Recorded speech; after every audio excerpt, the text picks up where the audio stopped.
Outstanding. Welcome again to another short video. You don't know Eldorado Attack from Eldorado Productions.tk. Yeah, check out the website and thing. What really talk about today, I mean, also keep it short and snappy.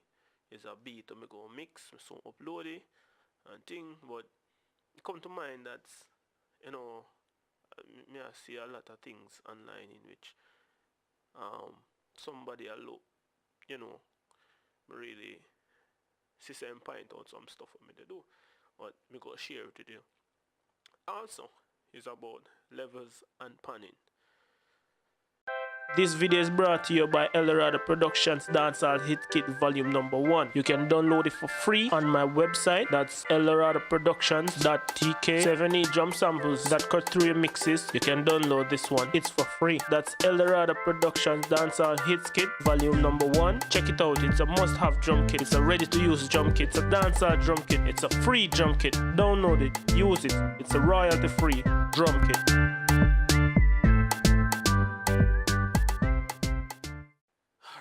So, I'm really start this thing. Before me even get into that, as you can see, some of the channel them are mono and some are stereo. Reason being,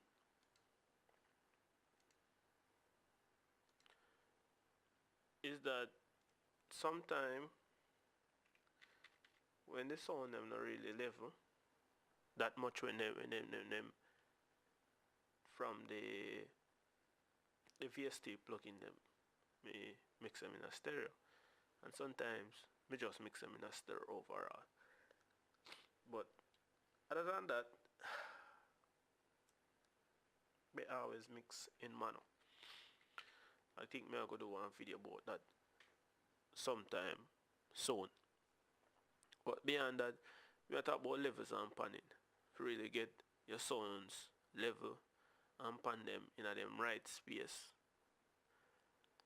Hence, you have to think about it three-dimensional. See, you have to think about back and forth in the mix and volume wise, how low they really want them in the mix and thing. But anyways, I could get the levels first. See? So normally, you know, would I just turn on this and turn on that and turn on signal over here and thing. But we don't want to do that today. Seeing how I really encourage people to do levels and panning is to turn on all of these knobs. Every single one of them to 0 decibels. Just turn them down. See, normally, you know, back in the day, is that when you plug something in the analog console, you have to turn up the fader. But in the digital realm, is like then give it your unity gain so you can hear volume inside it already.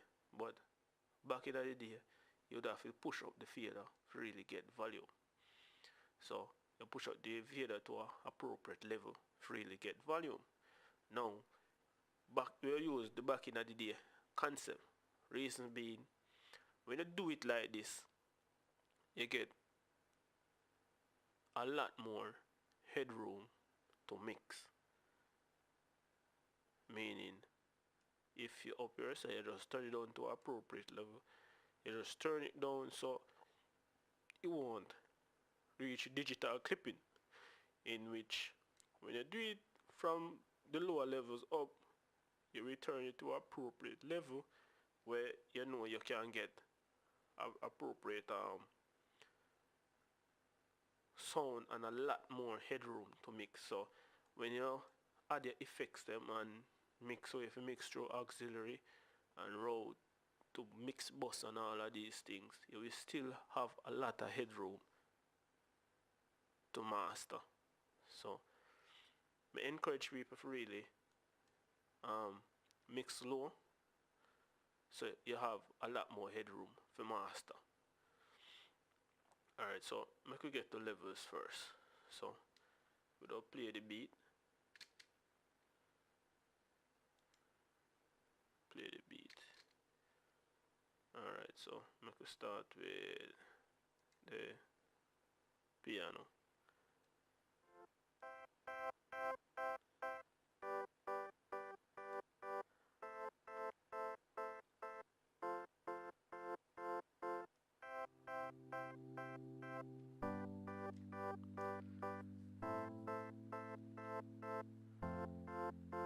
As I can see, sound really nice already. We start with the melody.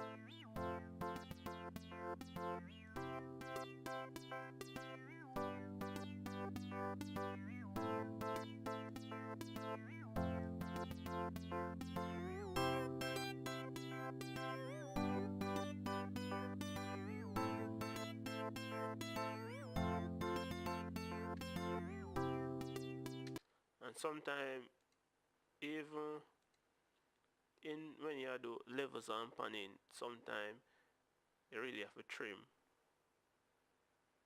some of these sounds. So go and trim it down a little, probably about 4 decibels.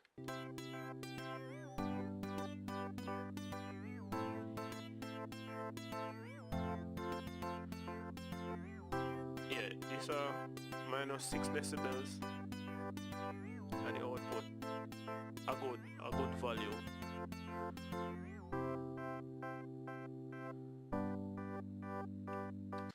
So you can save that and you go at the bass.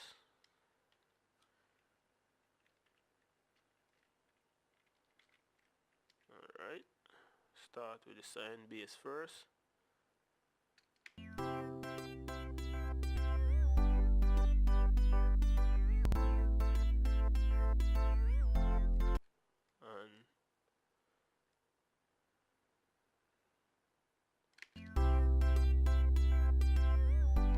You can see two different bass when we blend together. Hear this one sound. You have more like a stab to it and growl, in which this bass now is just full of meat to it and a lot of sub. So we kind of mix them together to really get a unique tone out of it.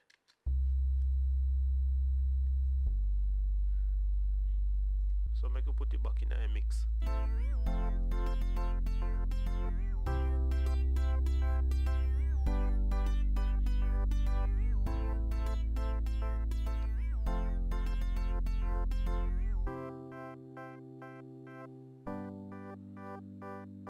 Alright, so make we move on to the kick.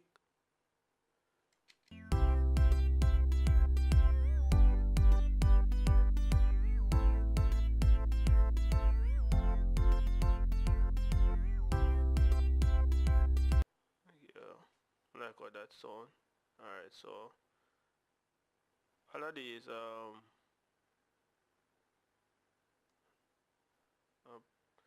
drums and percussion.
Alright, so that already seem like appropriate level and thing for start your mix and thing. Because at the end of the day, you know, during mixing CMA, you still go have little bit of levels for do. And maybe panning, you see, depends on where you really want the sound and how it sound best, where or when. You know? So this is a good way to start because even when we go through all of my mix MCMA, instead of that turn on plug in this and turn on plug in that, sometimes you just can just go back to the knob and just turn on some sound because after you mix sometime, you know, some sounds get loud and some. So the best when you just grab one feed and just turn it down. Sometimes you know you kind of drive the plug-in too hard too and thing because some plug-in you have to really drive them hard to get harmonics out of them among other things, and some of them you have to be subtle with them to really get the nice tone out of it. So the best when you know your plugins and things. So moving on to panning now. We can start on drums. Normally I leave me kick them centered, my snare, we do it from a drummer's perspective. So would I like panning like 20-25 between 30 to the left.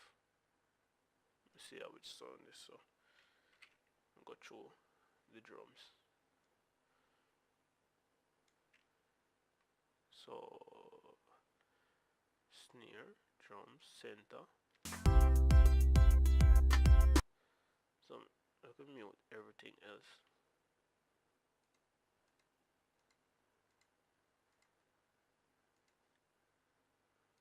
And deal with the drum then.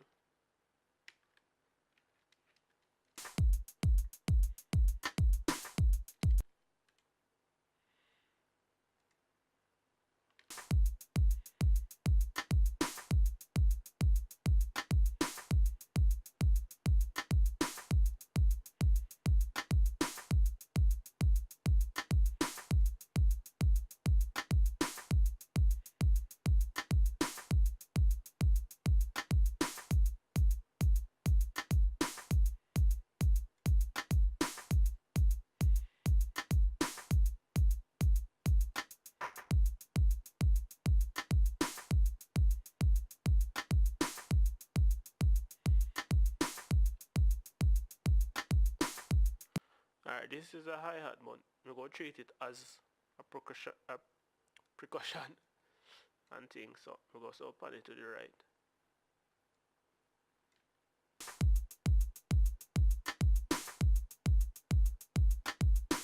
Get that nice effect. One left, one right. So we pan it a little bit more to the right.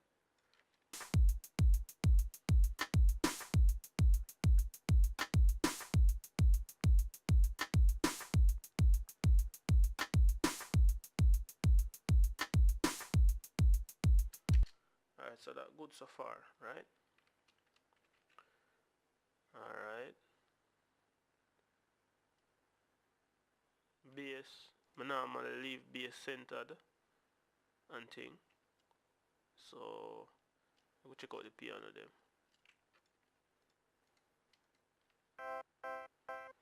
See which part is sound better.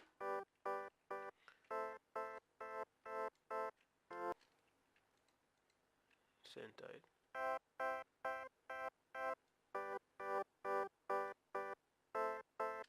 Get the weird sound in the center.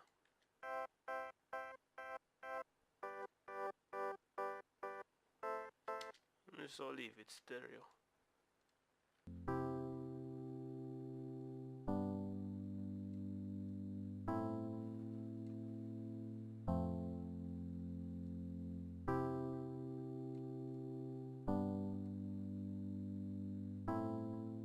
Alright.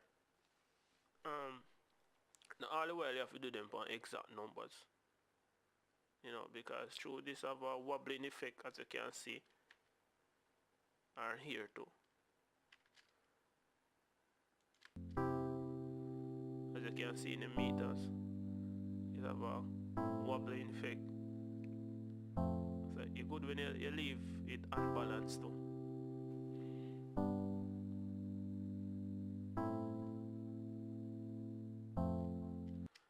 In which you don't really want you take up all of the width of the stereo image as your lead piano and thing. So um, move on to this synth.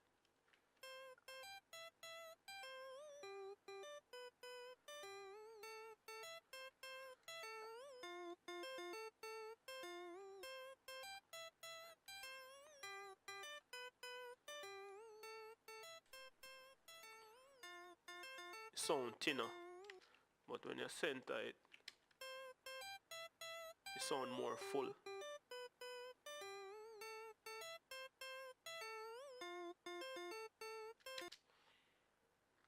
Alright, like when you mix beat for your client or for put it up for sale or lease or whatever you do with it, it's best when you don't really have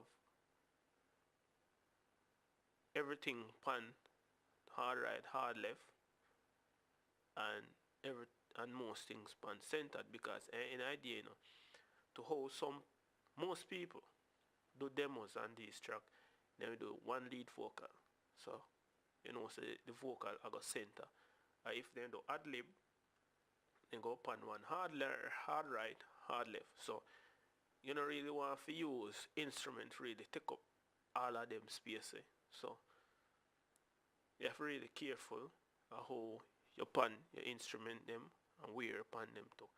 In which it depends on how you really want to mix, but you have to really consider what the client will do with the beat. You have to leave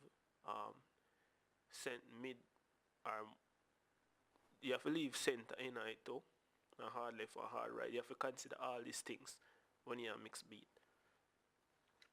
Alright, so I can move on to this silent one synth.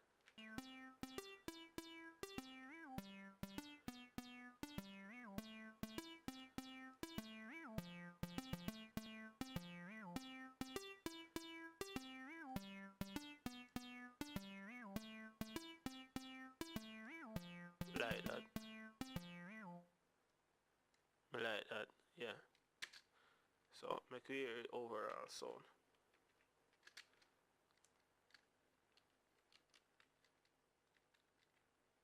Alright.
Yeah, really like how that sound. And looking at this again, you could have used clip gain for really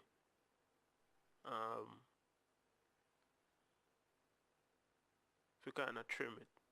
But I prefer to use this. You know, at least me know how much me trim by we shot today and all of these things. Visually, when sounds are loud like these in my mixes, me never make them pass 6 minus 6 decibels. So that's just my preference and thing. Anyways, thanks for watching. Thanks for subscribing. If it was helpful, comments let me know. Likes let me know. dislikes, let me know and things. So thanks for watching, thanks for tuning in again. Elrada Talk. Remember to check out my website.